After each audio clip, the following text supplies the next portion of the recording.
Hello guys. So இந்த வீடியோவில் வந்து ஐசி எப்படி சால்வ் பண்ணுறதுன்னு தான் பார்க்க போகிறோம்.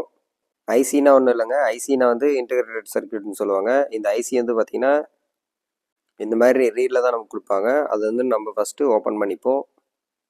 ஸோ என்னுடைய கையில் இருக்கிற டூல் நேம் வந்து பார்த்திங்கன்னா டியூசர்னு சொல்லுவாங்க. இந்த டியூசர் வந்து பார்த்திங்கன்னா பிக் அண்ட் ப்ளேஸ் பண்ணுறதுக்கோசரம் யூஸ் பண்ணுறேங்க. ஐசிக்கு வந்து பார்த்திங்கன்னா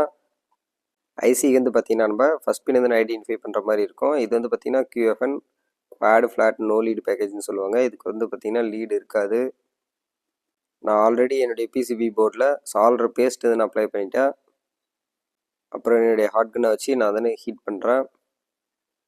ஐசியில் வந்து பார்த்திங்கன்னா ஒரு டாட் இருக்கும். அதேமாரி பிசிபி போர்டில் ஒரு டாட் இருக்கும். அந்த டாட்டு தான் வந்து பார்த்திங்கன்னா ஐசியோடைய ஃபஸ்ட் பின்னாக நம்ம வந்துன்னு வச்சு அப்புறம் வந்துன்னு சால்டர் பண்ணோம். ஐசினா வந்து இன்டெகிரேட்டட் சர்க்யூட்னு சொல்லுவாங்க. மெனி காம்பவுண்ட்ஸ்லாம் சேர்ந்தது வந்து தான் சிங்கிள் சிப்பாக வந்து நமக்கு கொடுக்குறாங்க. இதுதான் வந்து பார்த்திங்கன்னா ஐசியில் வந்து பார்த்திங்கன்னா நமக்கு டிஃப்ரெண்ட் டைப்ஸ் வந்து இருக்குது. உங்கள் ஃப்ரெண்ட்ஸ் எலக்ட்ரானிக்ஸில் யாருனா இன்ட்ரெஸ்டடாக இருந்தாங்களோ அவங்களுக்கு வீடியோ ஷேர் பண்ணுங்கள். ரொம்ப யூஸ்ஃபுல்லாக இருந்துன்னு இருக்கும். தேங்க்ஸ் ஃபார் வாட்சிங். Finally completed.